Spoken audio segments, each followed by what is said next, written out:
Dari dulunya itu zaman-zaman jahiliyah, zaman kebodohan, sekarang kita menuju ke zaman yang sangat-sangat maju dan berteknologi. Ya, dengan generasi kita, mungkin kita tidak seperti ini. Apalagi yang perempuan, perempuan dulu adalah perempuan. Iya, karena alat dulu untuk anak kita lahir mengantarkan itu pembaharuan bahwa laki-laki dan perempuan itu setara sama. Itu makanya selalu kita jadi nggak melawan. Ya, oke anak-anakku, sebelum memasuki pelajaran kita akan melakukan suatu kegiatan yang akan yang akan dan kita yakini bersama demi kelancaran proses pembelajaran kita. Ya, kita akan membuat suatu keyakinan. Ya, keyakinan kelas.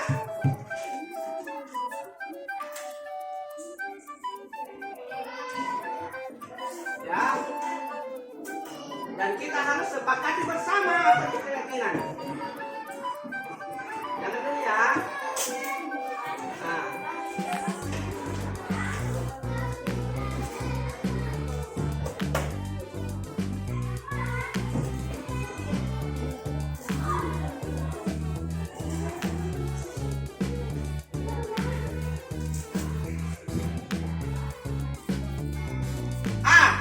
Anak-anakku, jadi untuk hari ini kita mau meyakinkan kalian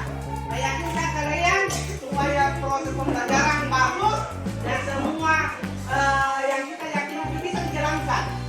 Ya, jadi kita akan membuat keyakinan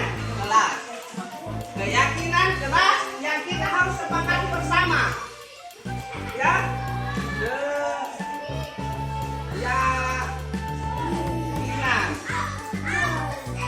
Kelas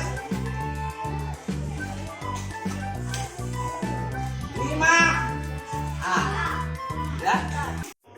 Oke, apa itu keyakinan kelas? Keyakinan kelas adalah aturan ataukah hal yang mau kita sepakati untuk proses pembelajaran kita. Contohnya dengan kalimat-kalimat contohnya begini. Untuk apa yang mau kita yakini dalam kelas kita? Kalau kemarin ini, kalau di kelas apa yang harus kita yakini? Semoga berjalan kebenaran. Itu salah satu contoh yang mau kita yakini, kalimat-kalimat positif dalam keyakinan kelas. Dan apa yang kita yakini hari ini itu mau kita jalankan dan kita sepakati. Bisa? Nah, contohnya dalam kembali lagi di luar kelas. Kita pada tebal pindah untuk praktek. Apa yang mau diyakini? Jadi kalau pembelajaran banyak ada yang harus kita yakini. Contoh aturan-aturannya atau keyakinan kelas kita dalam pembelajaran ya ketika mau buang air kecil harus diizin buang air kecil. Ya, saling menghargai. Jangan kata bullying, jangan ini itu kalimat negatif, tapi harus kalimat positif. Nah, sebentar. Bapak akan memberikan boksit. Jadi satu-satu sebentar menuliskan apa yang mau kita yakini dalam pikiranmu. Ya, tuliskan. Jangan bikin panjang-panjang selalunya. Jangan bikin panjang-panjang tulisannya.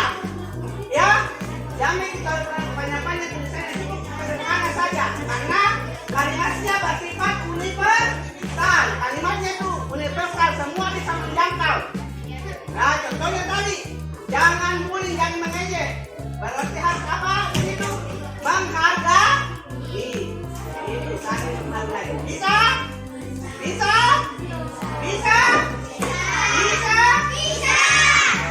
Sekarang Bapak kasih kau menuliskan kalimat-kalimat universal itu. Di sini baru tempelkan nanti di atas. Baru sebentar kita simpulkan dan yakini bersama. Kemudian kita bertanda tangan. Oke, Yuna? Ada pertanyaan sampai ini? Ada? Apa nak Dewa? Biasanya begini Dewa, sebentar kita mau meyakini. Ungkapkan apa yang harusnya Kak Dewa mau di kelas ini. Umpamanya saya mau kelas saya bersih atau tertib tidak saling mengganggu dalam kelas. Tulis nih dengan kalimat universal. Contohnya saling menghargai. Paham ini? Isi keluar kalau mau buang air kecil. Oke? Oke, bisa? Oke, silakan saya bagi. Sebentar tempelkan.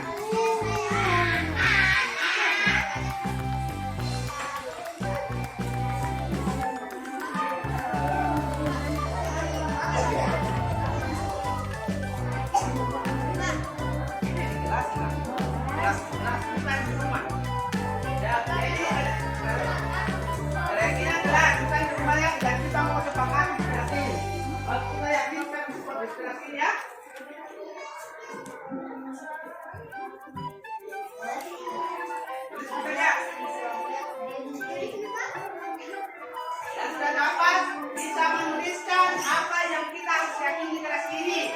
yang mau kayak nangkap di kelas ini supaya pembelajarannya bagus, lancar, aman. Jangan ditulis nama. Jangan ditulis nama. Oke, sudah dapat semua? Sekarang bisa menuliskan. Apa yang dalam pikiran kamu?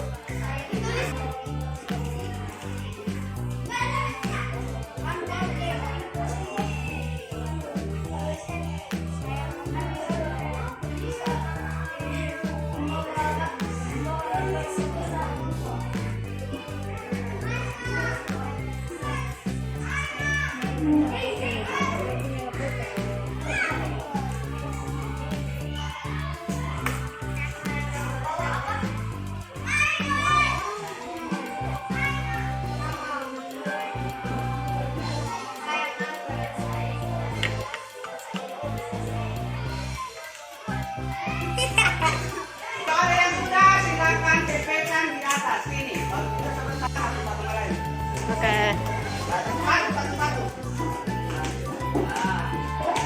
Nanti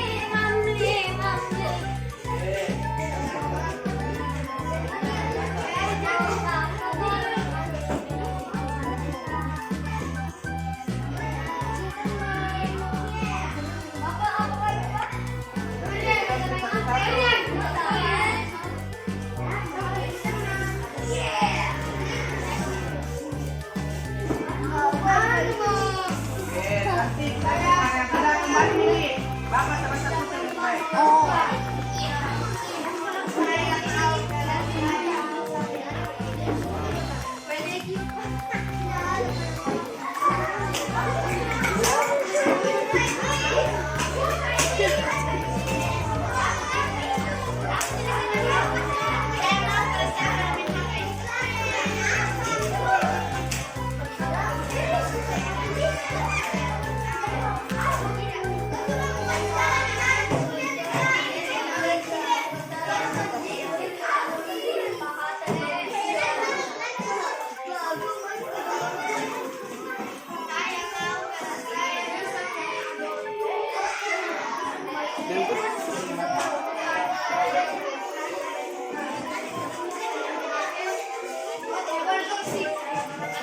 Kita simpulkan bersama-sama ya.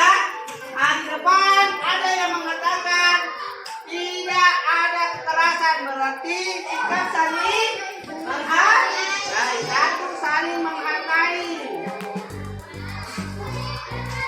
Saling menghargai.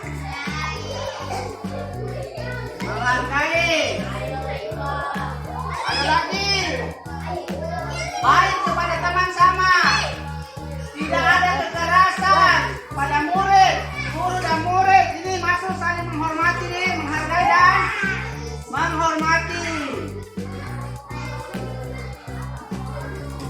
Tidak membuang sampah.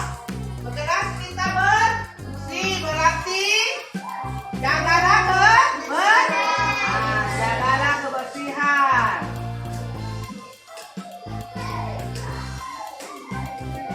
Apalagi saya selalu tertib. Tidak ada yang mengatakan saya ingin kelas saya selalu tertib. Berarti apa kalimat universalnya? Disiplin dalam kelas. Disiplin dalam kelas. Apalagi? Tertib sama tertib bisa membanggakan nama, tidak membuli, itu sama dengan saling menghormati. Jagalah kebersihan. Tepat waktu. Ada tepat waktu. Kemudian saya ingin saling tolong, saling menghargai, rapi, tertib, aman. Ini saling menyayangi. Kasih sayang. Oke.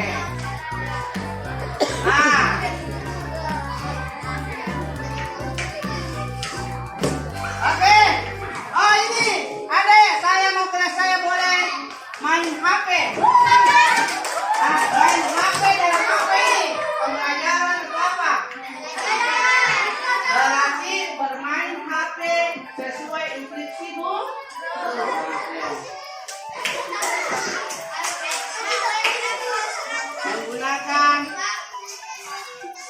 Menggunakan handphone sesuai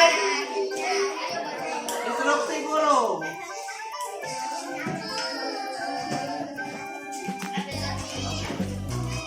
Oke. Jadi kita baca bersama-sama. Ada yang bisa baca? Yang mau kita sepakati dan kita yakini bersama. Luna silakan. Yang kita mau yakini bersama, Luna.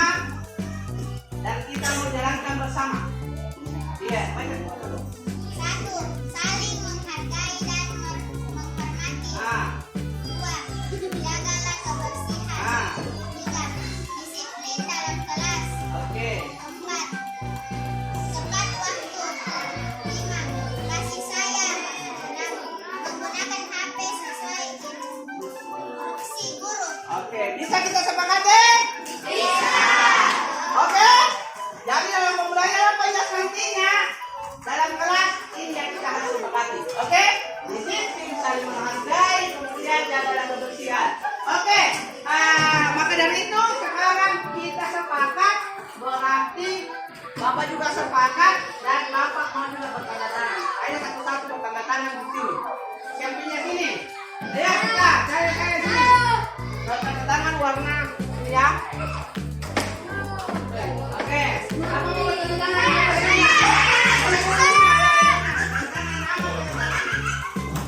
Karena kita sudah sepakat ya. Habis itu ya. Dia nama Pak.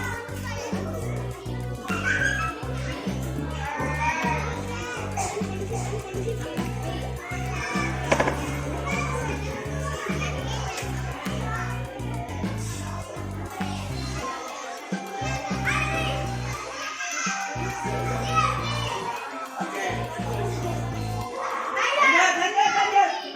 Ini Pak, kita bertanda tangan sama-sama. Lanjut juga yang lain, yang belajar, maju.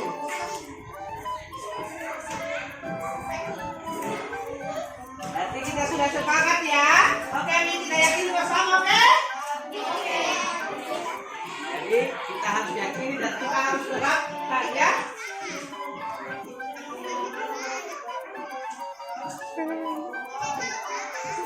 Oke,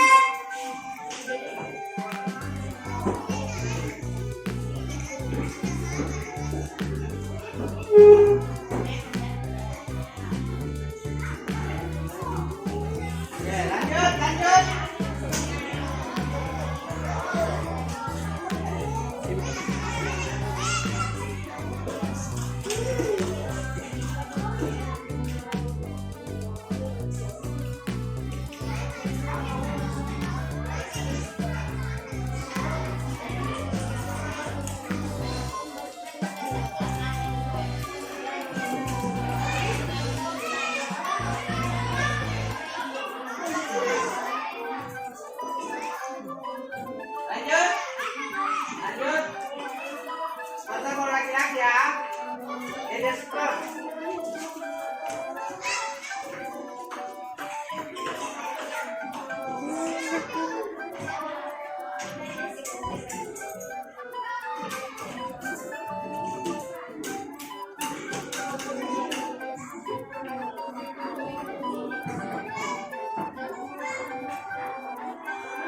Lanjut.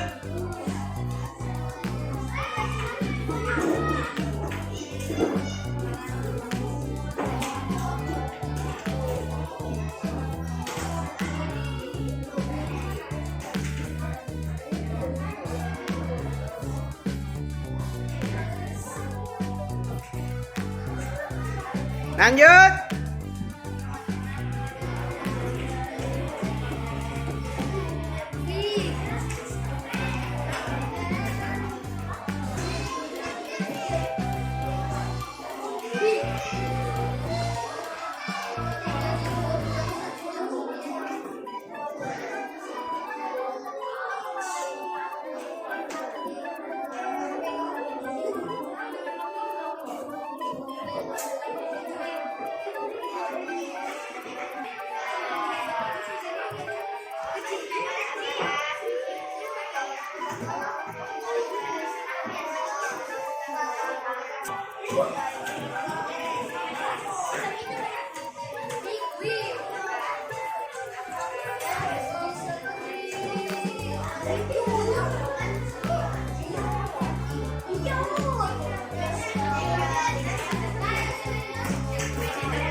Patur.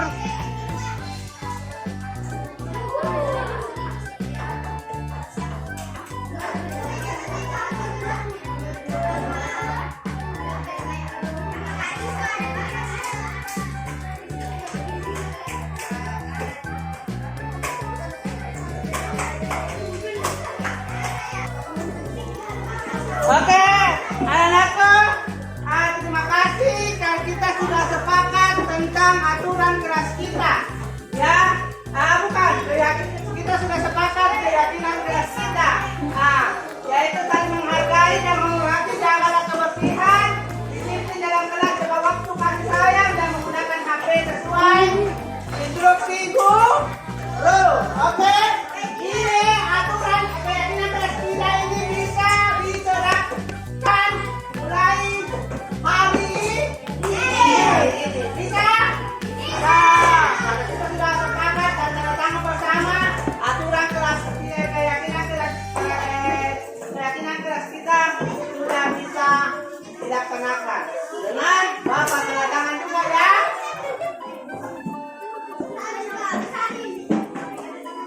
Oke.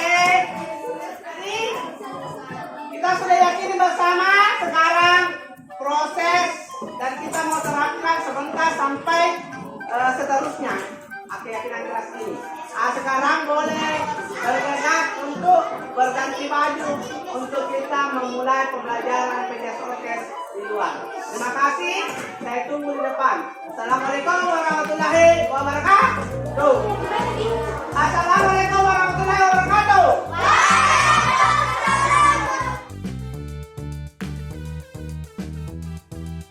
Assalamualaikum warahmatullahi wabarakatuh. Perkenalkan, nama saya Nita Miljana, perwakilan dari kelas 5A SD Senayan. Assalamualaikum warahmatullahi wabarakatuh. Perkenalkan, nama saya Yumna Humaira Rahman. Assalamualaikum warahmatullahi wabarakatuh. Nama saya Ahmad Faik Fayyad, perwakilan dari kelas 5A SD Impres dan Merpati. Sangat penting sekali. Yang penting. Ya, sangat penting. Lebih menghargai dan membantu disiplin. Karena kami dilibatkan dalam proses keyakinan kelas. Adanya keyakinan kelas dapat menumbuhkan rasa tanggung jawab.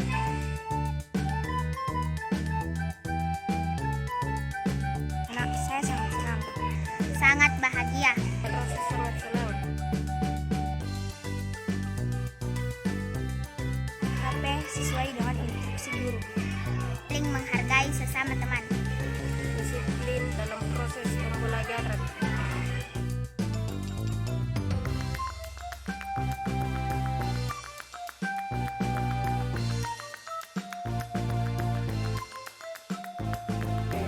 Assalamualaikum warahmatullahi wabarakatuh.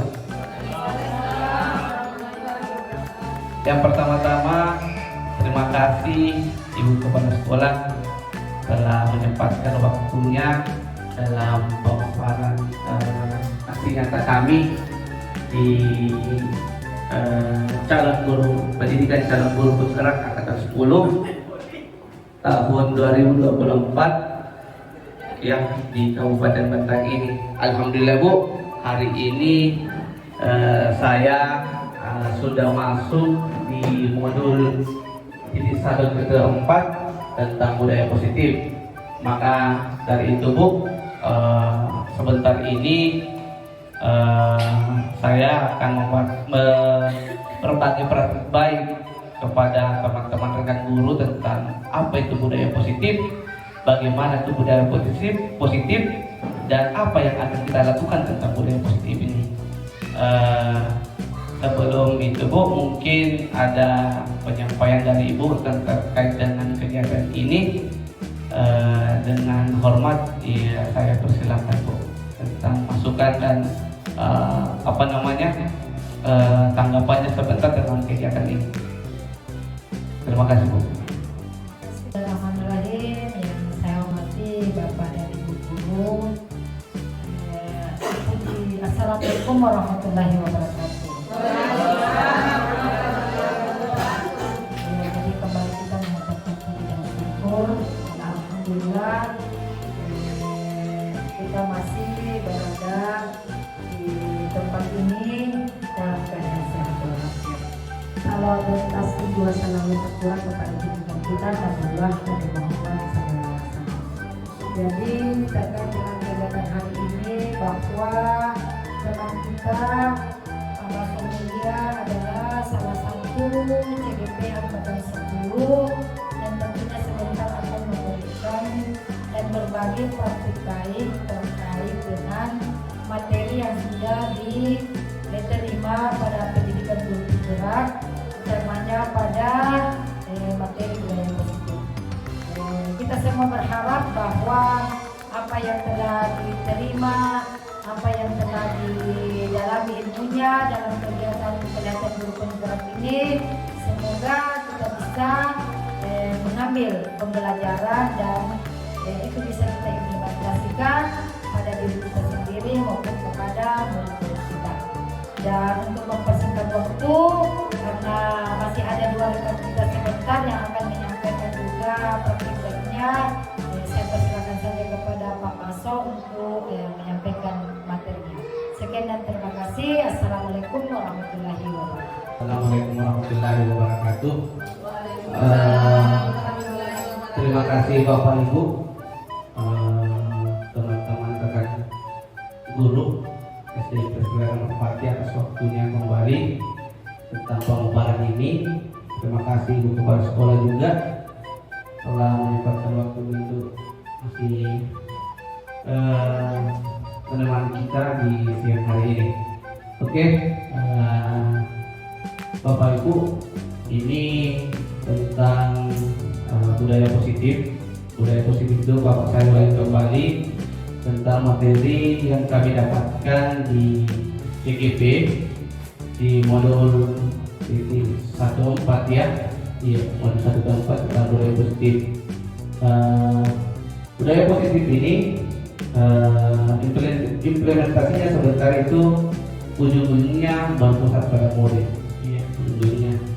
Jadi ini menjadi apa ya? Menjadi acuan kita sebentar untuk bagaimana kita menangani murid tersebut. Ya, perkenalkan, saya Pak Mulia SPD CGP Angkatan 10 dari SD Presbyterian Merpati. Budaya positif itu ada 5 materi, ya 7 materi. Yang pertama itu paradigma belajar, kemudian ada disiplin positif, ada motivasi perilaku manusia, ada keempat ada kebutuhan dasar, 5 ada positive control, 6 ada keyakinan keras, dan yang terakhir ujung-ujungnya ini adalah segitiga restitusi. Ya, segitiga restitusi. Ini ujung-ujungnya. Jadi kita dulu harus pahami dulu apa itu paradigma belajarnya, kemudian apa itu disiplin positifnya. Lalu kita harus juga kenal ini sebelum segitiga restitusi harus kita paham juga tentang apa itu motivasi perilaku manusia, karena motivasi perilaku manusia itu ada yang dasar. Kemudian ada sebelum itu ada kebutuhan dasar, kebutuhan manusia. apa berdasarkan ada 5 pokok kebutuhan dasar manusia ya, terutama ini isi perut. Ini kebutuhan dalam perut ini. Dan sebentar ada materi itu. Kemudian ada di mana letak posisi kita sebagai guru untuk apa yang kita pakai. Kemudian setelah itu ada materi tentang keyakinan kelas. Kita beryakin, ya. Jadi sebentar kita belajar tentang bagaimana membuat keyakinan kelas, dan yang akhir materi akhir adalah segitiga restitusi. Iya Bu, iya Bu. Terima kasih banyak Bu. Yang pertama adalah paradigma belajar. Tapi Bu, udah panggilan dulu. Kita maaf Kak sebelumnya. Saya ambil. Ada itu kiri.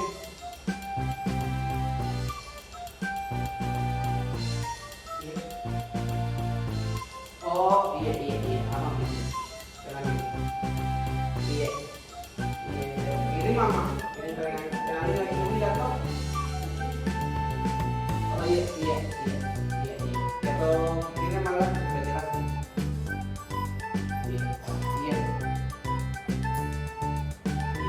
iya pada iya kita tunggu iya.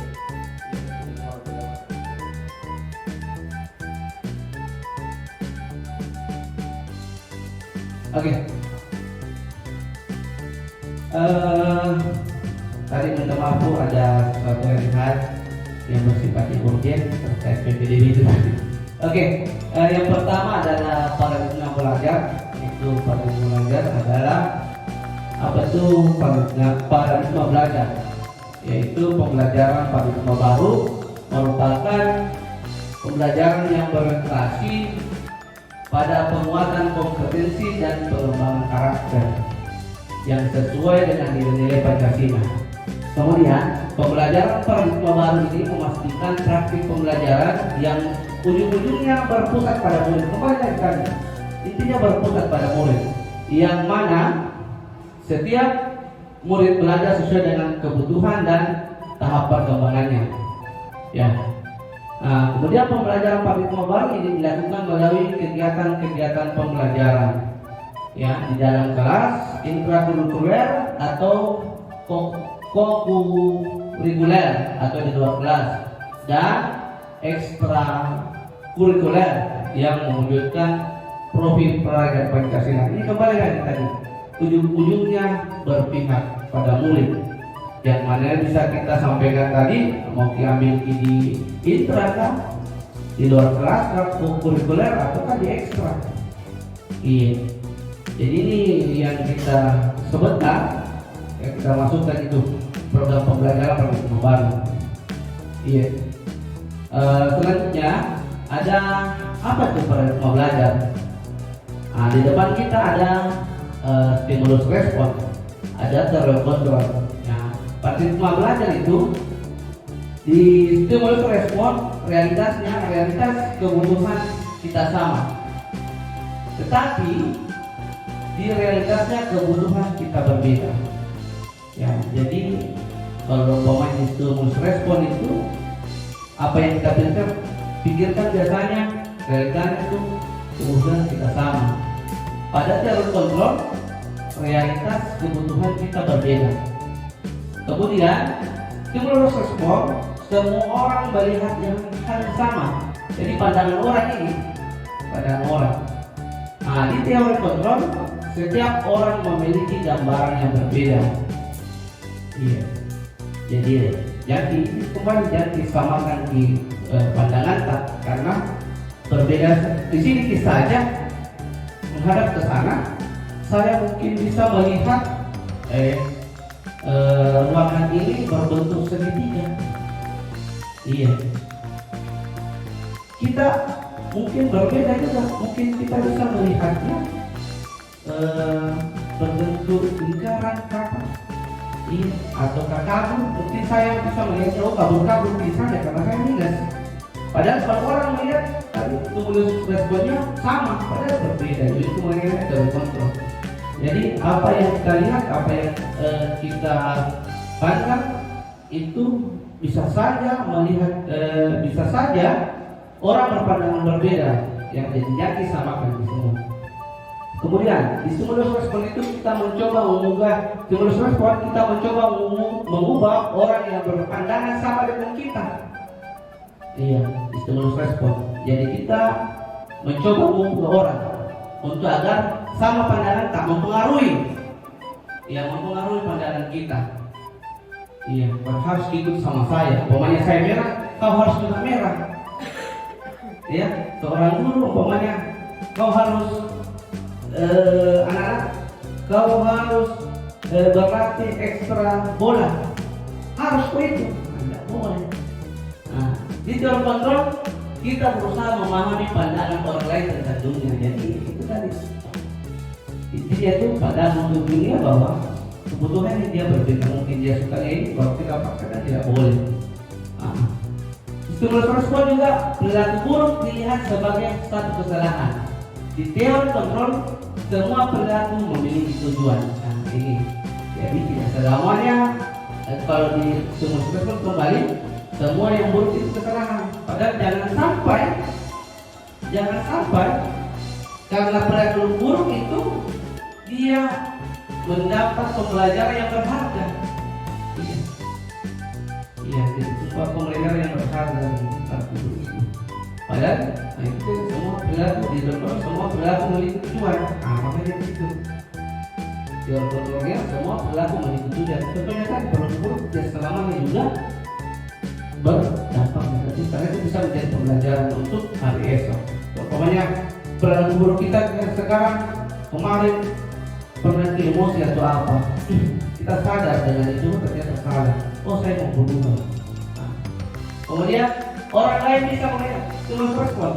Orang lain bisa kontrol saya. Di teori kontrol hanya Anda yang mengontrol diri Anda. Hanya diri kita yang bisa mengontrol diri Anda. Ini benar. Kalau itu stimulus itu orang lain yang bisa mengontrol Anda. Padahal teorianya yang benar-benar kita yang sendiri yang bisa kontrol diri kita. Biar saya kasih masukan, tapi kalau kita yang tidak mau susah. Jadi kembali teori kontrolnya itu di kita sendiri yang mau berubah. Biar siapa malaikat pun turun kalau kita berubah. Contohnya saja sholat saja. Biar ini Al-Quran ini mengatakan bahwa sholat yang lima itu tepat waktu, aturan Tuhan ini. Tetapi kalau bukan diri kita sendiri yang mau itu kan tidak bergerak. Jadi biarpun orang lain dorong kita, tidak kan. Kalau bukan kita kemauan kita sendiri, terjadi itu tidak bisa kita berubah. Kemudian stimulus respon selanjutnya adalah pemaksaan ada pada saat rujukan yang gagal. Pemaksaan. Ternyata teori kontrol itu kolaborasi dan konsensus menciptakan pilihan-pilihan yang baru. Jadi ada pasti ada pasti pilihan-pilihannya. Ya, jadi tidak selamanya itu harus ini. Banyak opsi-opsi. Makanya kita gunakan kolaborasi seperti dengan ini. Ini kolaborasi ada opsi-opsinya. Ya, mau jadi begini bagus. Umpamanya mengerjakan di proyek kan banyak pemikiran. Nah, ini pemikiran itu menjadi acuan kita. Bisa diambil yang mana mau dikurangi, yang mana mau disepakati. Nah, itu jelas. Kemudian lebih mudah dikerjakan seperti ini kalau banyak. Kemudian stimulus respon, model berpikir menang kalah. Kemudian di dalam kontrol, model berpikir menang-menang. Jadi semua sama. Jadi kalau benar siapa kalah siapa menang itu kan bisa menggunakan motif. Tapi kalau kita berpikir bahwa sama menang itu semua, menang itu semua pasti kan berbeda, ya. Semua ada price-nya, ya. Iya. Sampai di sini ada pertanyaan, Ibu Puspa, Ibu Asli. Ya, tidak ada. Lanjut ya. Iya. Ini miskonsepsi tentang kurikulum. Yang pertama, ilusi guru mengontrol murid. Ilusinya guru yang mengontrol murid ini. Kemudian ilusi bahwa kritik dan membuat rasa bersalah mampu menguatkan karakter. Ilusi bahwa semua penguatan positif, efektif dan bermanfaat. Kemudian ilusi bahwa orang dewasa berhak memaksa ini salah ya. Para pendengar salah karena ada miskonsepsi tentang kontrol itu. Jadi selama ini mungkin kita berpikir bahwa yang dewasa itu bisa memaksa, kan? Apalagi punya jabatan. Dan kemudian kita kembali yang guru mengontrol murid, kita yang kontrol di murid kan? Kan salah ini yang harus berubah. Kemudian kembali yang contohnya tadi itu bahwa membuat rasa bersalah mampu menguatkan karakter. Jangan sampai dikasih bersalah dan maka apakah yakin bahwa rasa bersalah itu akan menguatkan karakter tersebut dengan cara apa? Siapa tahu beda halnya dengan yang sesuai pemikiran kita, ya. Dan kembali lagi penguatan positif efektif dan bermanfaat. Semua penguatan positif efektif, ilusi bahwa semua penguatan positif efektif dan bermanfaat, ilusi. Nah sekarang coba Anda dan teman Anda melakukan kegiatan coba dan coba. Kegiatan ini ya. Ada contohnya kita. Ada tugas Anda coba kepalkan tangan Anda. Ya. Nah, kemudian bayangkan bahwa di dalam genggaman Anda itu ada sesuatu benda berharga. Ya. Anda ini contohnya cinta atau apa benda berharga, apa yang benda berharga yang di dalam genggaman tersebut. Kemudian karena pentingnya ini kita juga keras-keras kemudian bayangkan rekan Anda ini rekan Anda mencoba segala cara untuk membuka kepala tangan ini, kepala tangan tak ya, membuka. Kemudian teman si B ini mau membujuk untuk membuka genggaman tak. Dengan cara apa? Pasti kan banyak. Ada membujukkan, mengintimidasikan, memarahikan, menggodakan, gini-gini kan, ada kasih buka pintu. Coba nih, kita coba bayangkan itu. Bahwa ada juga biasa tawarkan uang, buka pintu genggaman dengan cara uang atau prize. Ya, bayangkan coba. Kemudian, apakah Anda atau dia membuka kepala tangan Anda? Mengapa? Jika ya, apa alasan Anda? Coba ada kertas tak? Tulis apa dan namanya. Kemudian apakah Anda atau dia menutup kepala tangan Anda? Mengapa? Apa alasan Anda? Dan menutup kepala tangan Anda. Iya. Coba katakan. Iya. Terbaik memang ini. Terima kasih atas bantuannya. Iya, itu aja lupa. Iya, kita jadi. Terima kasih Bu pakai lupa. Terima kasih. Jadi coba bayangkan apa yang dalam pikiran tak, bahwa kita yang membuka tangan, apakah Anda atau B membuka kepala tangan? Mengapa? Jika ya, apa alasan Anda? Dan B membuka kepala tangan Anda, apakah Anda atau B menutup kepala tangan Anda? Mengapa? Apa alasan Anda? Dan tetap menutup kepala Anda. Apa alasannya tetap kukuh untuk membuka tangan Anda? Ataukah kenapa bisa membuka kepala Anda? Karena apa coba? Karena apa coba? Iya. 1 menit apa? Bisa. Iya. Jadi apa alasan? Pokoknya ada tadi itu. Iya. Gitu.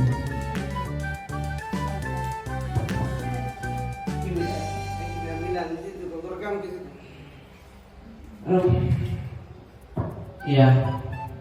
Biarkan saya mengalir dengan sendirinya. Ini bagaimana kita proses belajar ya. Jadi alurkan saja apa yang menjadi alurnya, apa yang ada di pikiran kita salurkan di situ. Iya. Coba bisa siapa? Kita iya silakan Mustafa. Mungkin ada mic, minta tolong mic-nya. Oh iya. Oh iya. Ya, baik. Jadi terima kasih atas kesempatan yang telah diberikan. Iya. Perkenalkan nama saya Puspa Dewi. Jadi saya tetap menutup kepala kanan saya. Kenapa? Karena saya ingin. Dan saya tidak tertarik dengan tawaran atau rujukan yang diberikan oleh pihak B. Jadi saya tetap ingin menutup kepala kanan saya. Ya, sekian. Jadi terima kasih. Iya, terima kasih. Ternyata ujungnya tidak mempan ini. Ada apa dalam kepala tangan Anda ini? Saya mau tanya apa ini di dalamnya ini? Apa? Iya. Nah, apa? Yang ada di kepala kanan saya itu adalah sesuatu yang sangat berharga bagi saya, yang menurut saya tidak sebanding dengan apa yang ditawarkan. Luar biasa. Tepuk tangan. Suatu lain. Jadi terima kasih. Lanjut ada Ibu Kaya. Ada lagi yang lain. Ternyata tadi dia tidak mau karena sangat berharga dan ibadah. Apa namanya? Ujungnya tidak mampan ya karena lebih berharga. Iya, terima kasih. Terima kasih Pak Gaso. Iya. Kalau saya sama tadi Ibu Puspa, saya tidak akan melepas kepala tangan saya karena menurut saya apapun saya tetap konsisten dengan apa yang saya hak saya, meskipun saya dibujuk, meskipun saya disogok dengan duit, meskipun apapun saya dibujuk, karena menurut saya benda yang ada di tangan saya itu berharga. Terima kasih. Lebih berharga dari apapun tawaran. Iya. Terima kasih. Mantap. Oke, sama dengan Kulpa ya, Ibu Puspa bahwa apa yang dia pegang itu lebih berharga dengan apa yang dia punya, apa yang dia ingini.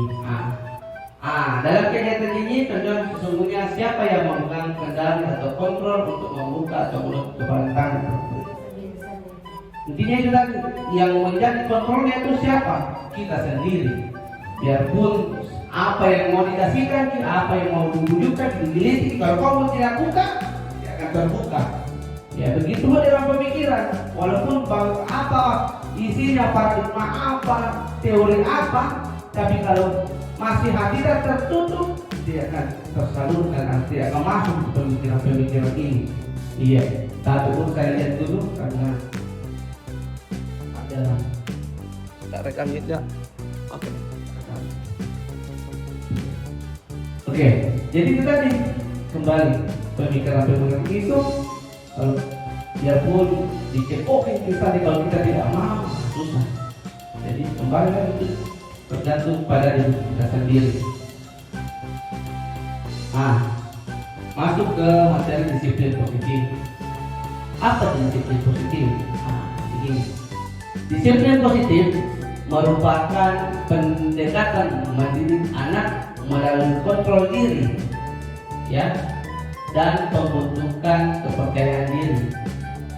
Menurut Ki Hajar Dewantara menyatakan bahwa untuk mencapai kemerdekaan atau dalam konteks pendidikan kita saat ini untuk menciptakan murid yang merdeka, syarat utamanya adalah harus disiplin yang kuat.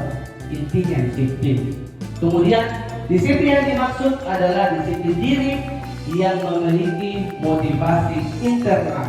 Jadi disiplinnya itu memang dari dalam dirinya, ya, dalam dirinya, bukan lagi dari orang luar. Itu dia, makanya Ki Hajar Dewantara memang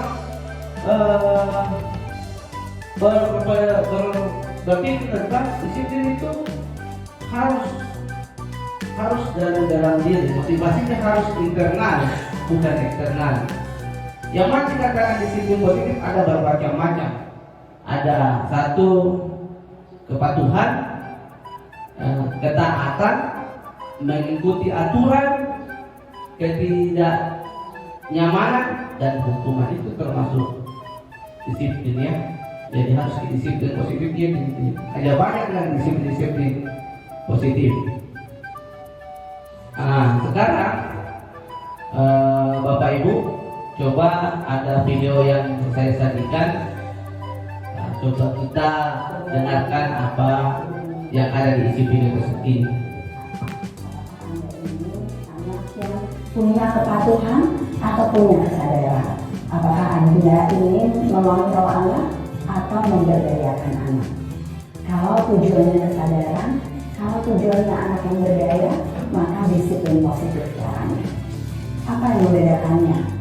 Anak-anak yang ditumbuhkan dengan disiplin positif akan jadi anak-anak yang mandiri, anak-anak yang punya motivasi dari dalam dirinya melakukan sesuatu bukan karena ada sogokan atau ada hukuman dari polisi atau siapapun yang menjaganya, tapi melakukan sesuatu karena dia tahu apa tujuannya. Anak-anak dengan disiplin positif adalah anak-anak yang ditumbuhkan dengan motivasi internal, bukan anak-anak yang dihukum atau disogok dengan motivasi eksternal. Anak-anak dengan disiplin positif adalah anak-anak yang merapikan mainan karena tahu bahwa dia harus menjaga mainannya, karena tahu kalau hilang maka dia adalah pihak yang paling dirugikan saat susah mencari pasangannya, karena tahu kamarnya jadi jauh lebih rapi dan enak untuk dijelajahi sesudah dia merapikannya. Bukan anak-anak yang merapikan mainan karena dapat janji untuk dikasih hadiah oleh orang tuanya. Bukan anak-anak yang merapikan mainan karena ingin dapat pujian dari neneknya atau orang-orang yang berkunjung ke rumahnya. Semua riset tentang psikologi, tentang pendidikan, tentang individu yang sukses dalam hidupnya sudah membedakan bahwa motivasi dari dalam diri, motivasi internal adalah motivasi yang akan efektif dalam jangka panjang. Itulah yang membuat kita kemudian punya tujuan-tujuan yang besar dalam hidup ini. Dan ini bekal yang berguna bukan hanya untuk anak mandiri untuk dirinya, tetapi untuk anak yang punya profesi dan bisa berkontribusi untuk dunianya. Jadi pilihan Anda, pilih disiplin positif atau pilih untuk menggunakan teknik-teknik disiplin yang negatif yang sudah terbukti dalam puluhan tahun ini sebetulnya tidak mencapai tujuan sebagai orang tua.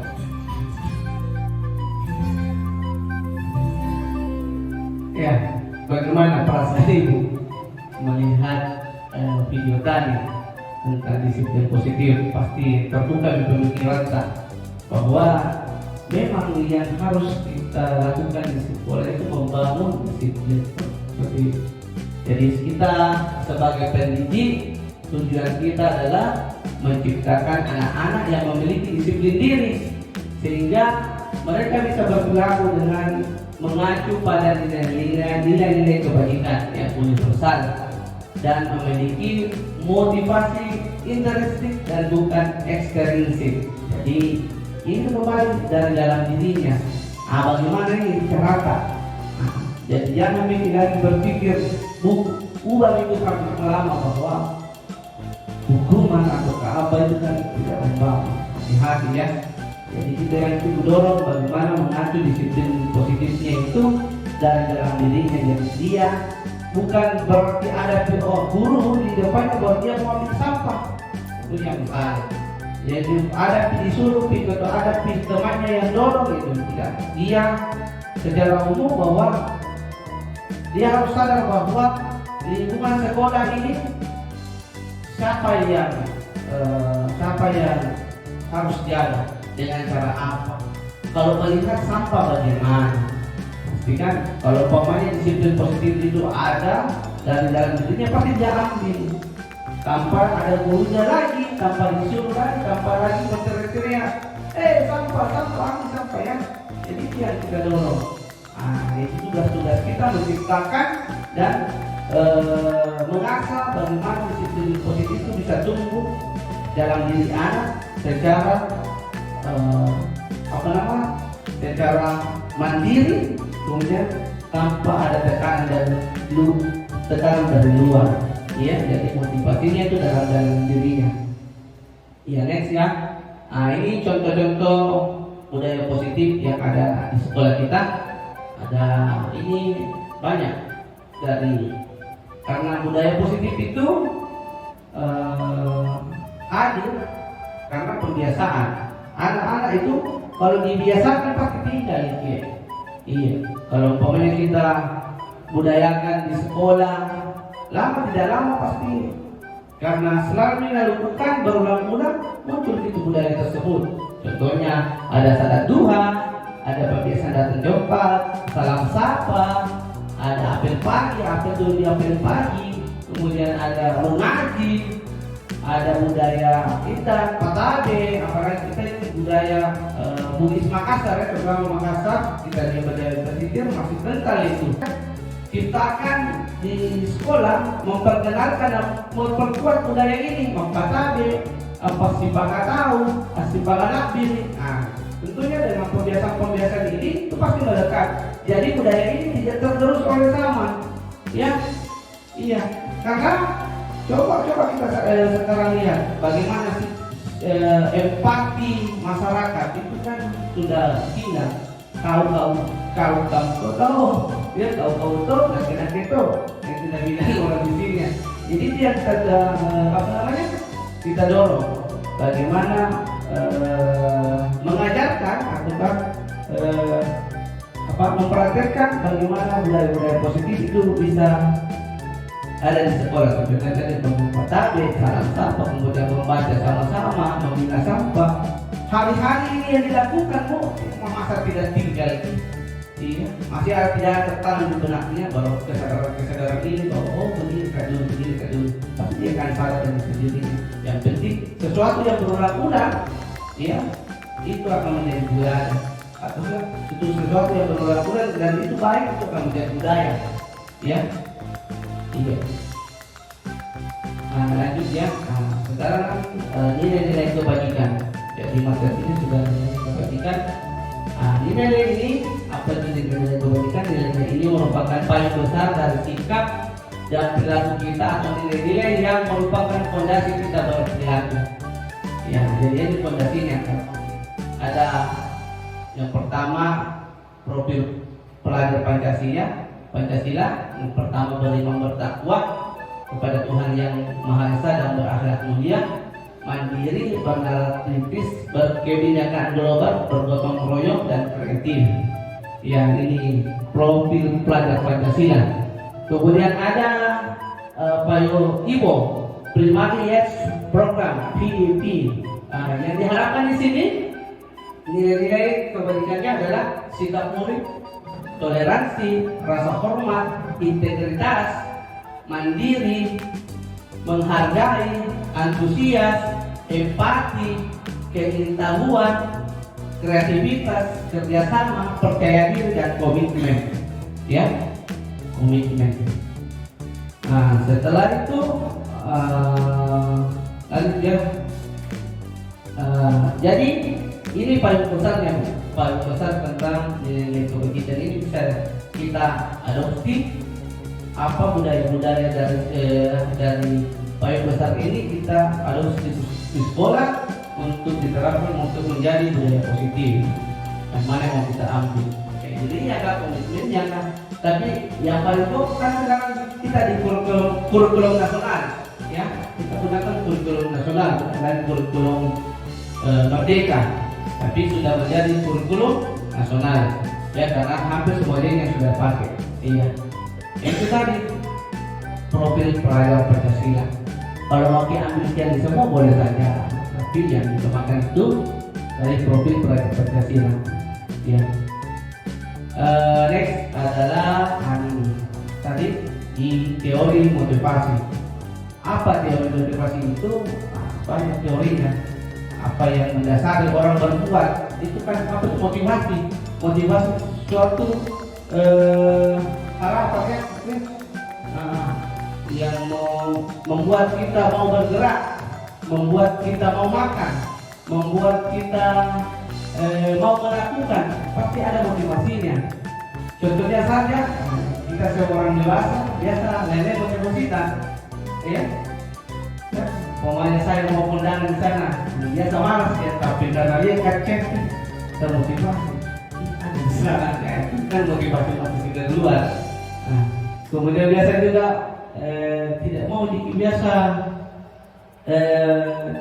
tidur, tapi kadang dia sebentar mau ke sini harus istirahat dulu. Itu termasuk motivasi. Jadi ada motivasi itu hal-hal yang membuat kita mau melakukan, ya itu.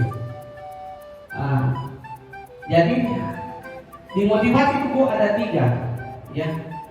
Contohnya ada 3 motivasi perilaku manusia. Yang pertama untuk menghindari ketidaknyamanan atau hukuman. Kemudian untuk mendapat imbalan atau penghargaan dari orang lain. Kemudian untuk menjadi orang yang mereka inginkan dan menghargai diri sendiri dengan nilai yang mereka percaya.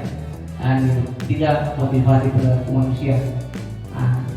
Contoh tadi yang pertama untuk menghindari ketidaknyamanan atau hukuman. Mana ini? Ya, kan biasa orang berterapi karena ini menghindari hukuman, ataukah berhenti di lampu merah karena ada polisi depan, ya, menghindari hukuman, ataukah mengemuki sampah, ataukah pergi ke sekolah karena tidak mau lagi dihukum. Itu motivasinya untuk dia datang. Kemudian biasanya juga itu motivasinya datang untuk ada imbalan ataupun penghargaan prize. Dia mau bergerak karena dikasih uang kan? Ya, dikasih uang, dikasih hadiah. Bagaimana kalau dikasih hadiah? Malas.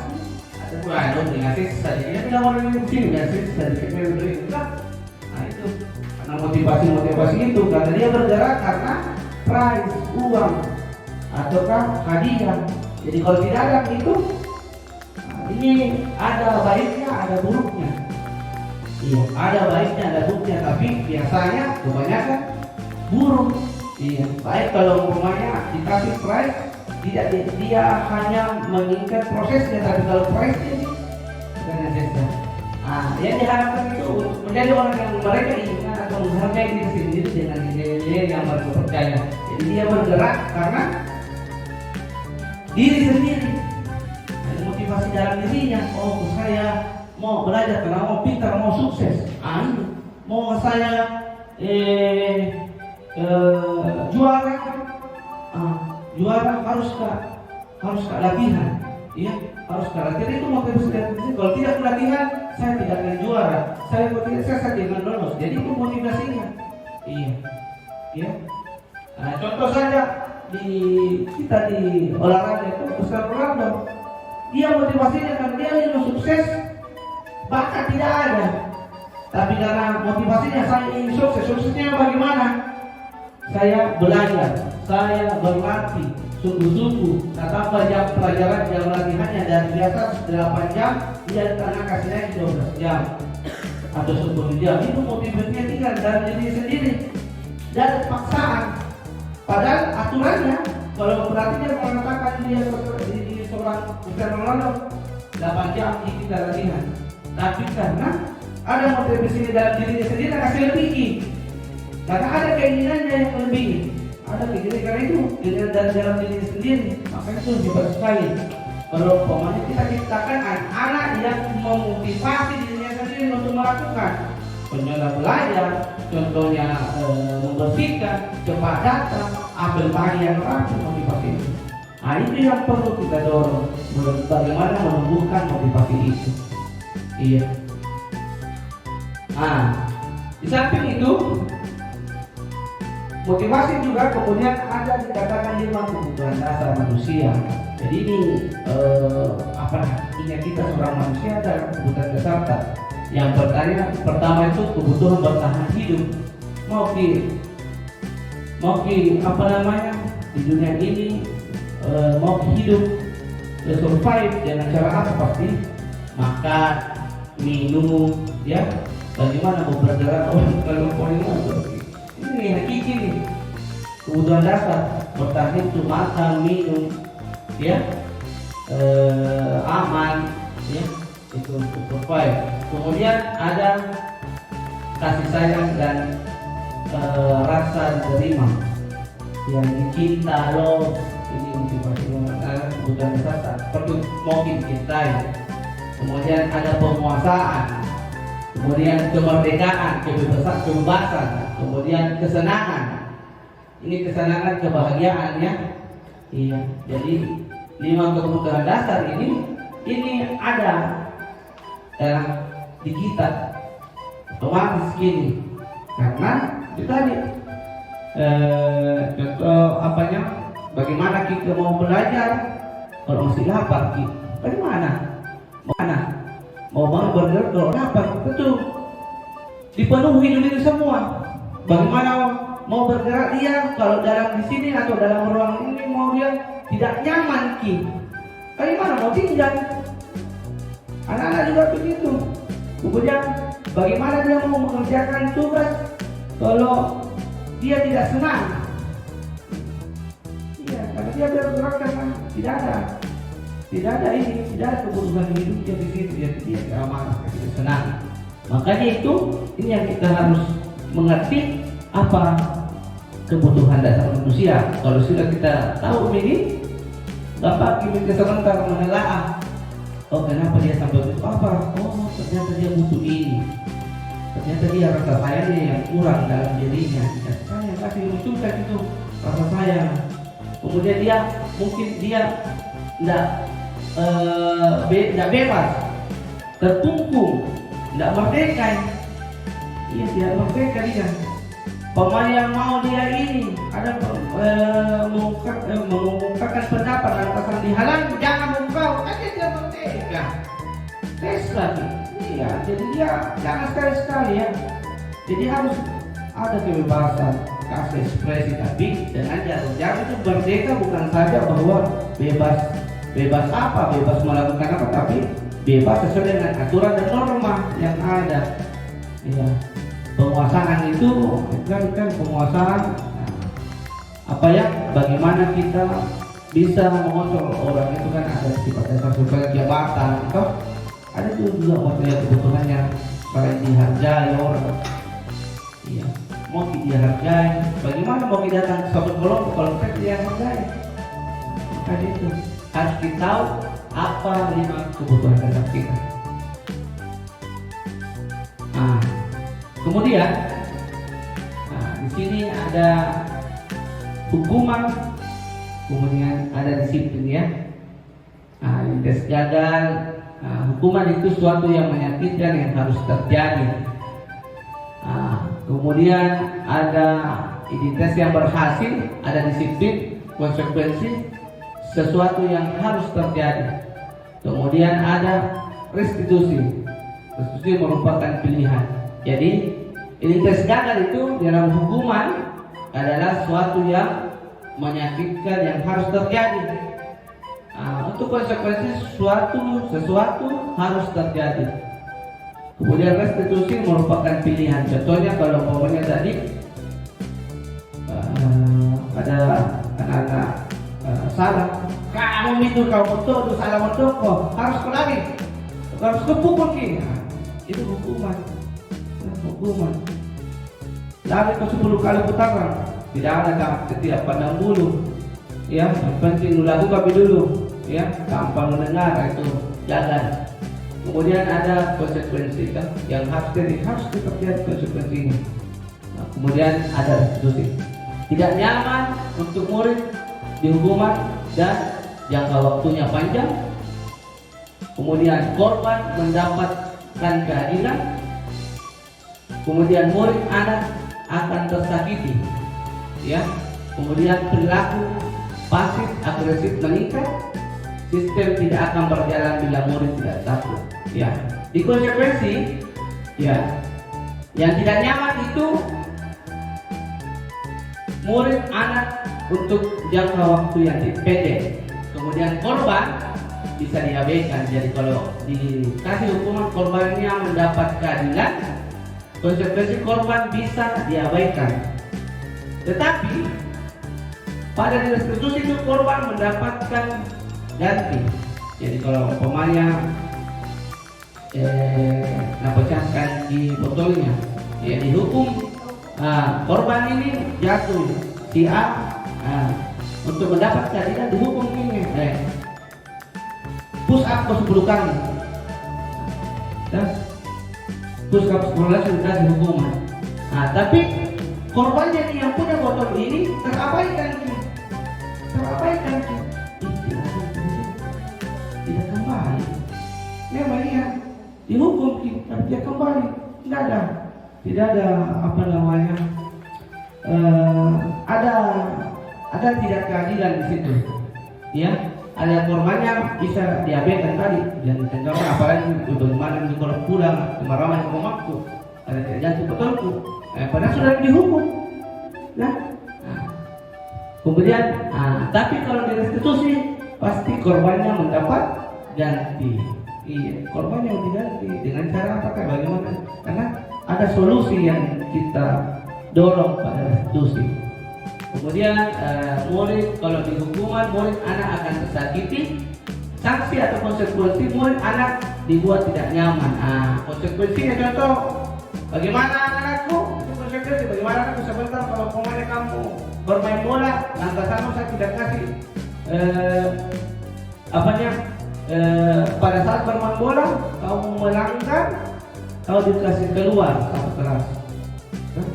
Konsekuensinya sebentar kalau ada di temannya yang melanggar, semua satu orang saja melanggar, semua yang dikasih masuk diberhentikan semua, pasti ada yang tersakiti. Oleh kamu itu tidak ada solusi. Makanya dari solusi ada solusinya. Makanya intinya harus ada restitusi, yang tinggalkan di hukuman. Boleh di sanksi konsekuensi, tapi ini harus berhati-hati di sanksi konsekuensi ini, ya. Tapi lebih bagusnya kita restitusi, iya. Lebih bagusnya kita restitusi, iya. Lanjut. Sekarang posisi kontrol, materi tentang posisi kontrol. Sekarang dalam benak tabu sekarang guru seperti apakah saya selama ini? Coba bayangkan, kalau ada tulisan bisa dibayangkan di bagaimana sekarang kita posisi bagaimana nih selama ini, bagaimana nih saya selama ini tentang menjadi guru, bagaimana? Ada? Ya.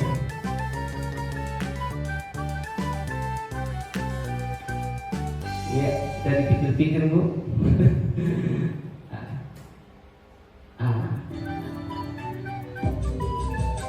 Kita lihat Bu, ini 5 posisi kontrol. Yang pertama itu penghukum. Ada bagaimana ciri-ciri tentang posisi kontrol penghukum. Sini kamu. Selamat Ibu. Selalu terlambat. Kamu deh pasti terlambat. Maaf Bu, ya saya. Apa? Apa coba? Alasan kamu apa lagi? Lepas sampai begini nih, sampai begini. Malas sekali ya kamu jadi anak. Wah, saya. Dasar pemalas. Gak kapok-kapok sih kamu.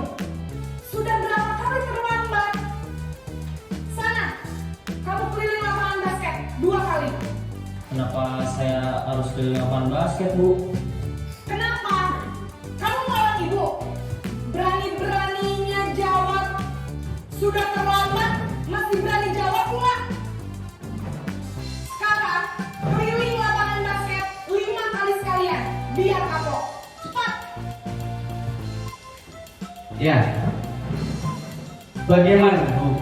Apakah Anda di posisi kontrol penghukum? Coba.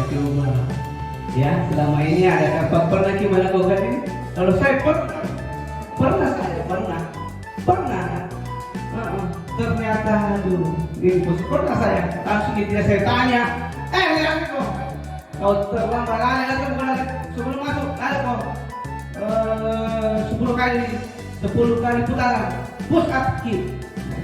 Tidak kudengar ini posisi kontrol. Pernah saya melakukan ini. Asli itu hukum anaknya orang. Iya. Sebentar saya turun pikir tuh, itu tidak, ataukah langsung ada orang bernilai langsung ibu bilang, sini berdua. Ini betul ini. Anak-anak diajak juga sama orang tuamu. Diajak juga itu. Itu pernah pasti pernah. Saya pernah mengalami. Yang pertama dari posisi kontrol penghukum. Coba ini posisi kontrol pembuat merasa bersalah. Ya.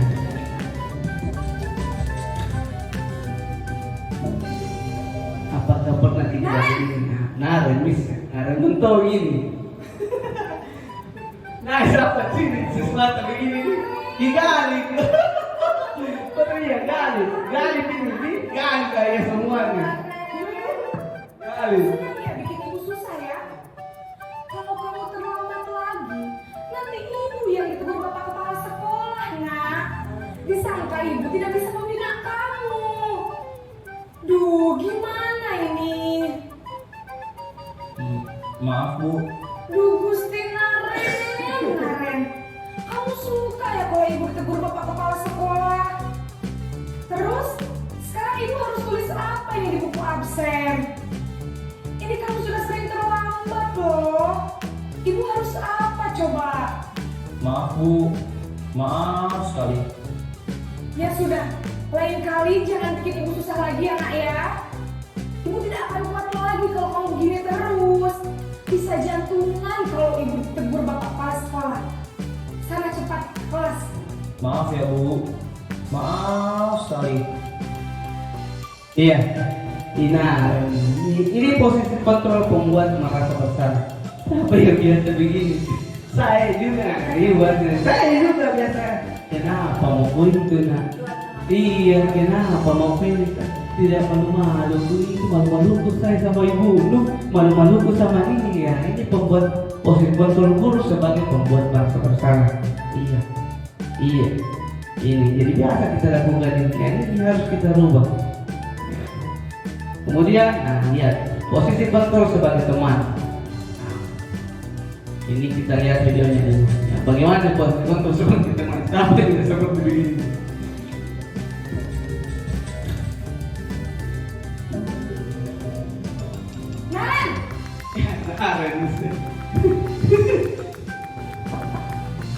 Selamat pagi Bu. Wah, sudah jam berapa nih nak? Terlambat lagi ya sayang. Iya Bu. Habis ibu saya lupa bangunkan saya Bu. Kamu malah menyalahkan ibu kamu. Kamu bukannya anak yang larinya paling kencang. Kok terlambat sih? Iya Bu. Saya memang terlambat bangun tadi. Jadi biarpun saya lari kencang, tetap gak kekejar Bu. Ya sudah sana. Nanti lain kali larinya lebih kencang lagi ya. Biar gak terlambat lagi. Bikin senang ibu. Demi ibu. Bisa kan? Bisa lah Bu. Ya sudah sana masuk kelas. Ibu beresin urusan absen kamu. Ini posisi kontrol sebagai teman nih. Ada baiknya tapi ya kadang kadang dalam posisi ini kadang kita terlalu dekat itu juga tidak bagus ya. Kadang kita lihat guru ini gampang gitu ya begini. Kadang begitu. Jadi sangat tidak disarankan juga. Lanjut, ada posisi kontrol pemantau. Ini pemantau.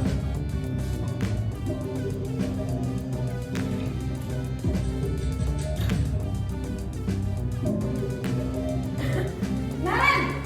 Nah, apa itu? pagi Bu. Nah Ren, apa peraturan sekolah kita tentang jam berapa kita harus masuk sekolah nak? Kita harus di sekolah jam 7 Bu. Iya betul, sekarang sudah jam 7.20. Naren sudah tahu konsekuensinya jika terlambat hadir. Paham Bu, saya harus tinggal kelas pas jam istirahat selama 20 menit. Iya benar, konsekuensinya demikian. Jadi nanti jam 9.30 pas istirahat, kamu harus tinggal di kelas, kerjakan tugas tambahan untuk ketertinggalan kamu, ya? Baik Bu. Ini posisi kontrol pemantau, jadi dia memantau dan dia memberi konsekuensi. Iya, konsekuensi. Jadi dia lihat ada kesalahannya, ya panggil dan dia kasih konsekuensi. Apa memberi solusi? Ya. Lanjut posisi kontrol di manajer.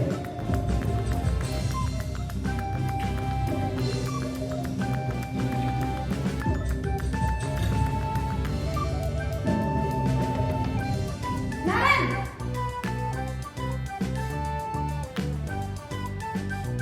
Selamat pagi Bu. Selamat pagi Naren. Maaf Bu, saya terlambat. Iya, sekolah masuknya jam 7, sekarang sudah jam 7.20. Jadi sekarang bagaimana ini Naren? Maaf Bu, saya lupa setel alarm saya semalam. Baiklah, menurut kamu, keyakinan sekolah yang mana yang perlu kamu tingkatkan? Menghargai diri sendiri dan orang lain mungkin ya Bu. Setuju. Jadi, apakah Naren meyakini prinsip saling menghormati tersebut? Iya Bu, saya meyakininya. Apakah Naren bersedia memperbaiki masalah keterlambatan ini? Bersedia Bu. Bagaimana kamu akan perbaiki masalah keterlambatan ini?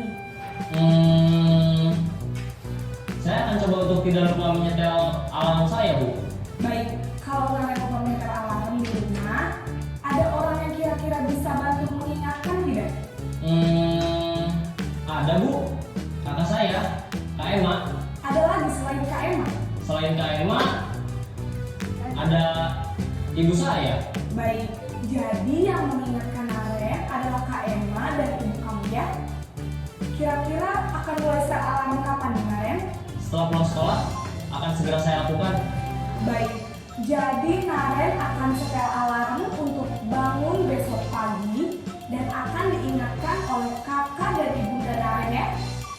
Ada lagi yang mungkin perlu dilakukan Naren agar tidak terlambat bangun lagi. Tidak ada Bu. Baik Naren, terima kasih untuk kerjasama kamu. Sekarang kamu Itu posisi kontrol tentang manajer. Yang dia ada diskusi, ada dialog ya, ada mencarikan solusinya dan mencari solusi, dan ada yang peserta didik itu yang mencari solusinya sendiri tentang masalahnya ya. Jadi ada proses validasinya dan ada proses di mana anak itu mencari solusinya sendiri, dan kita sebagai guru harus menguatkan itu tentang posisi kontrol. Sekarang kalau saya tanya kepada ibu, ingin menjadi guru seperti apakah saya dari 5 posisi kontrol tersebut? Iya. Yakin ya, saya silakan Bos nih. Manajer, betul sekali. Kalau bungkus apa penghukum? Lagi-lagi kami bungkus lupa. Jadi tidak ada gitu. Jadi yang mau di sini dari materi-materi tadi tentang posisi kontrol, yang mana kita seorang guru yang diharapkan tentang posisi kontrol manajer. Iya, manajer. Bagaimana kita manajemen siswa kita terkait masalah-masalahnya. Iya, terkait masalah-masalahnya. Iya. Jadi dalam manajer itu kita stabilkan dulu keyakinannya, apa yang dia stabilkan, kemudian validasi tentang kesalahannya, apa yang tidak, kemudian kembali lagi tadi solusinya itu dia yang ucapkan sendiri, dia yang mencarikan solusinya sendiri. Nah, cuma kita sebagai guru kita kuatkan ya, tekankan dan beri keyakinan kepada peserta didik kita. Sekarang sejauh mana pemahaman saya? Ya, sejauh mana pemahaman saya? Ada pertanyaan sebentar tentang terkait tadi posisi kontrol ya. Posisi kontrol jawab saja sebentar. Yang apakah paham atau tidak? Ya. Ayo anak, tolong bantu ibu. Ini posisi kontrol apa? Teman. Ayolah tolong bantu ibu. Betul sekali teman. Mantap, tepuk tangan dulu. Jauh. Kedua, ibu sangat kecewa sekali dengan kamu. Apa? Penghukum, pengerasa bersalah. Ada penghukum, ada merasa bersalah. Ternyata pembuat merasa bersalah. Tepuk tangan dulu. Pembuat merasa bersalah. Ibu sangat sekali kecewa bersama ibu. Ini kata lagi kecewa. Pasti kau nih. Kau istri, apa mau? Kamu ini pasti selalu salah dan paling terakhir selesai. Apa nih? Kamu ini pasti selalu salah dan paling terakhir selesai. Apa kalian? Penghukum pasti? Ada yang lain? Bu Siti? Bu Siti air. Bu Norma? Bu Norma kan tahu ya gimana Bu Norma? Kita yang pemarten. Ya? Itu besar suara dengar sih. Ya kita lihat ya. Penghukum. Nah, bebas ternyata dia penghukum. Iya, betul penghukum. Apa peraturan sebelah kita? Apa ini? Teman? Apa peraturan sebelah kita? Ada yang lain di belakang? Ya? Ini belakang? Teman? Ayo kita lihat. Pemantau. Ya, itu posisi kontrol. Itu tentang posisi kontrol. Sekarang kita sudah masuk ke keyakinan kelas. Mengapa keyakinan kelas? Mengapa tidak peraturan kelas saja? Murah beda tiga. Iya, murah. Kenapa bukan itu? Peraturan kelas mau saja. Apa bedanya sama keyakinan kelas? Kenapa bukan peraturan kelas? Ada yang bisa? Tetot. Pasti apa? Tetot. Lewat. Kenapa? Jadi kalau kita yakini, tadi berarti kita yang meyakini bahwa kita bisa jalankan. Tapi kalau peraturan tidak mungkin kita bisa jalankan. Sebab bikin aturan kelas, ya itu beda. Kalau kita adanya peraturan hanya satu belah pihak membuat aturan. Tapi kalau kita yakini bahwa pasti kita mau bisa jalankan. Tapi kalau peraturan bisa saja peraturan itu tidak bisa kita jalankan.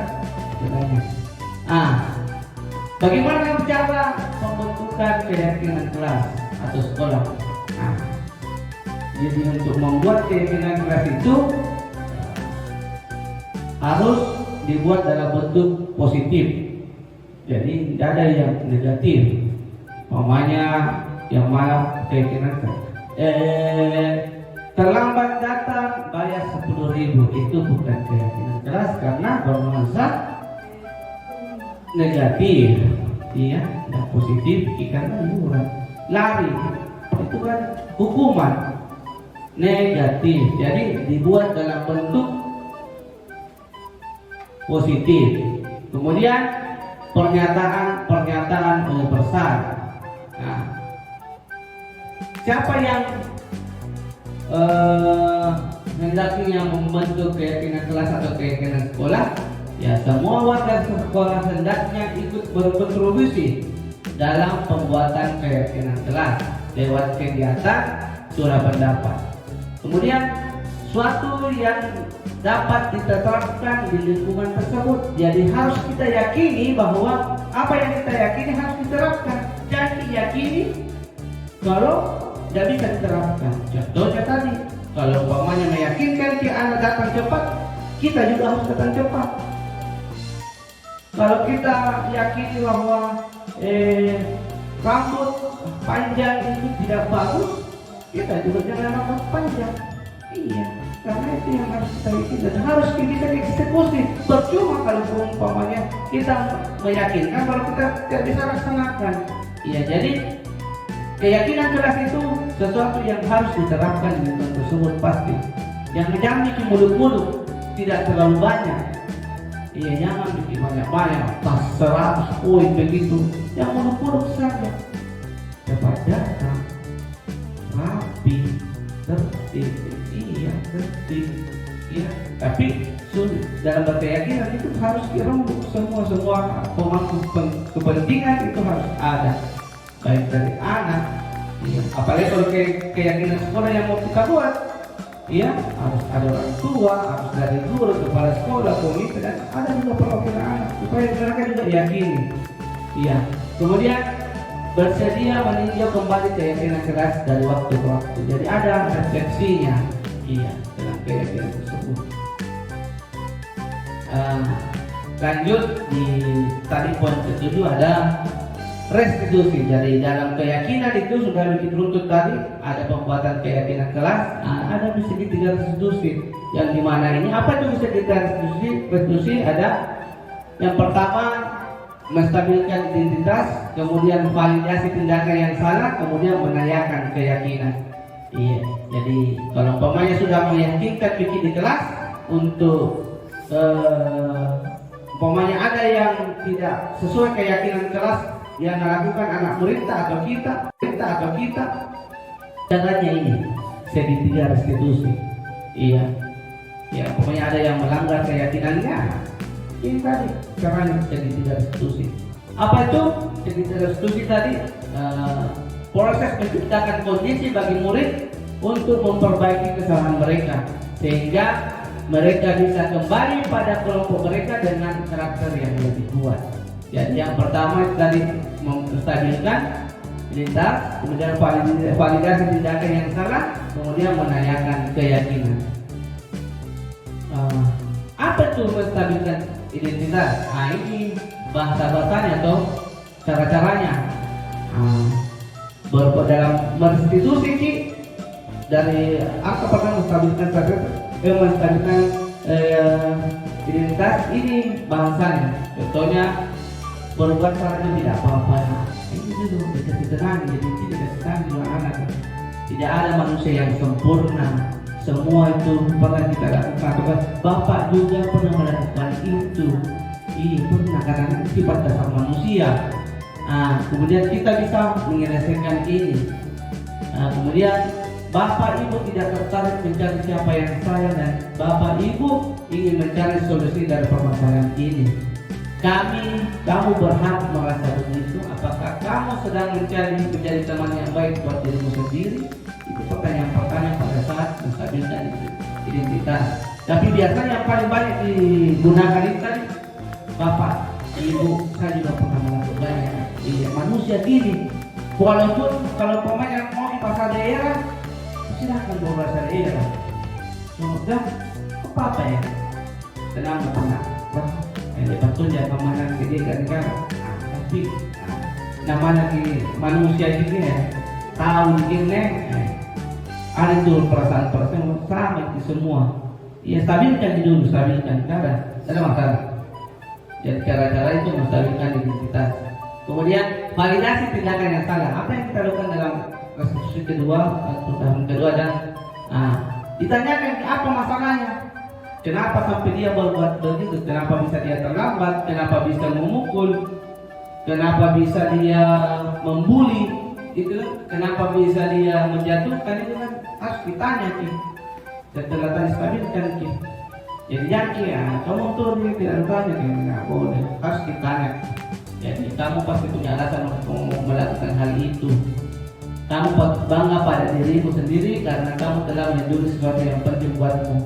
Karena menjaga diri kan biasa anak memukul itu karena refleks dia.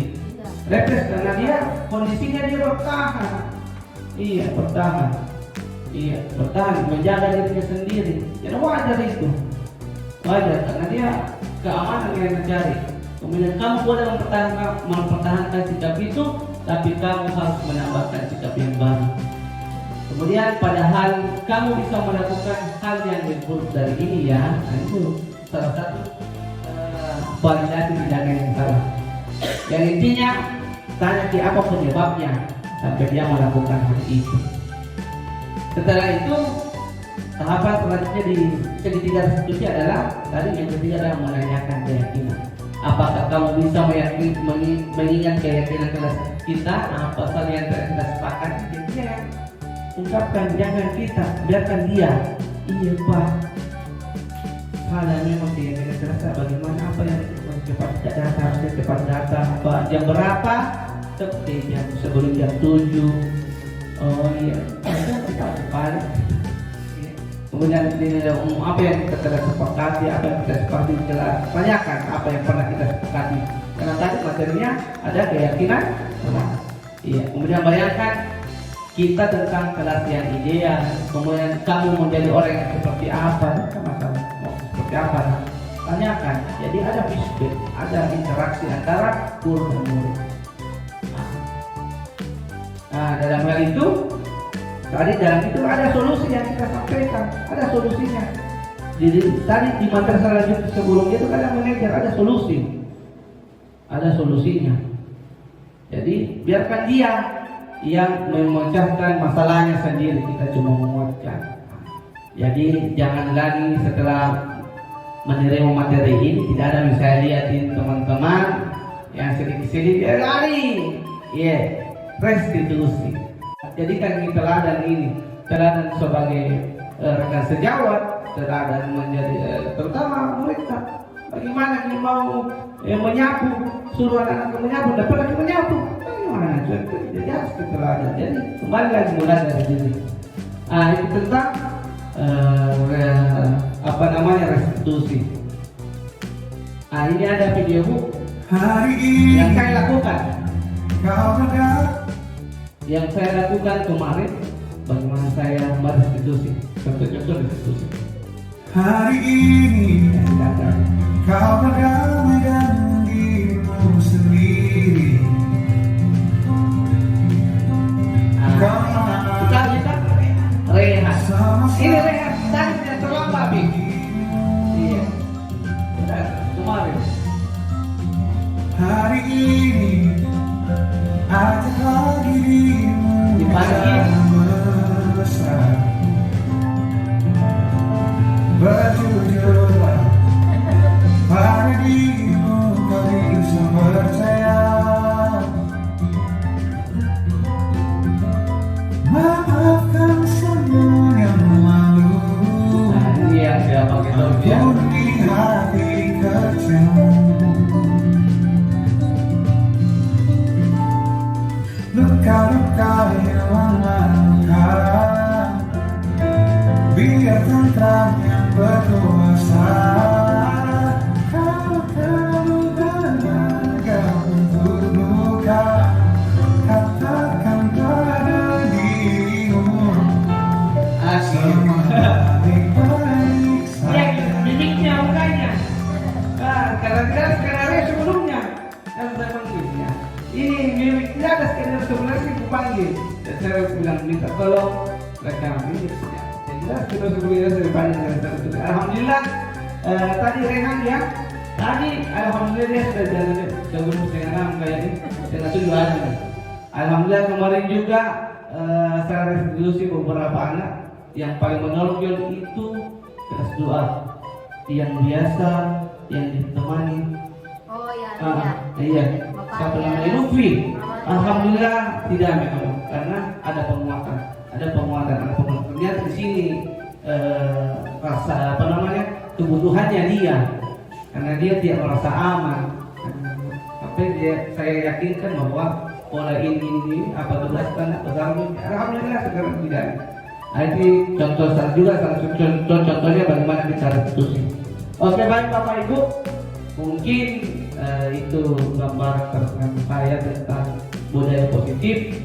Jadi kembali lagi bagaimana kita menjadi seorang guru harus menjadi teladan. Jangan sampai kita menjadi penghukum kontrol tadi. Jadi jadilah seorang manajer.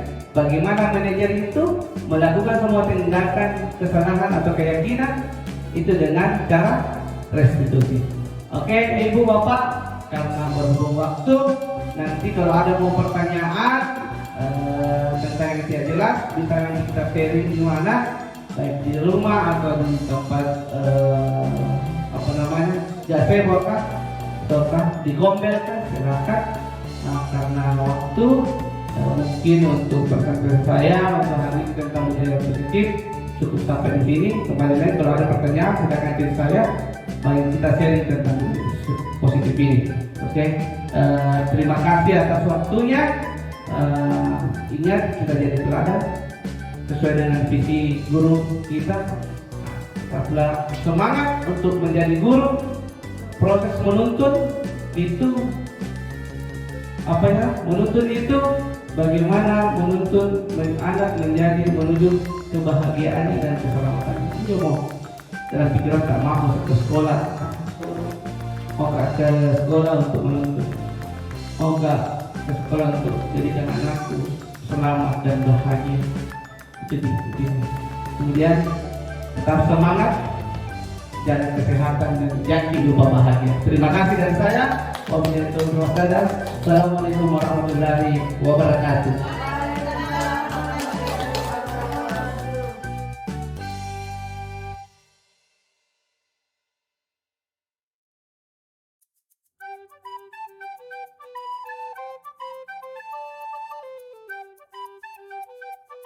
Assalamualaikum warahmatullahi wabarakatuh dan selamat siang. Saya adalah salah satu guru di SD Teladan Merpati, Kabupaten Bantaeng yang mengajar di kelas 1. Saat ini saya akan menyampaikan beberapa pengalaman saya terkait dengan hasil pengimbasan dari salah satu calon guru penggerak angkatan 10, yaitu Bapak Basomia SPD, yang mana beliau mengajar di SD Teladan Merpati, Kabupaten Bantaeng. Terkait budaya positif yang saya pahami adalah sebuah kebiasaan-kebiasaan yang dilakukan secara kontinu dan berkelanjutan, di mana kebiasaan-kebiasaan ini merupakan suatu kebiasaan yang baik yang sifatnya positif yang dilakukan baik itu program sekolah juga program kelas itu sendiri.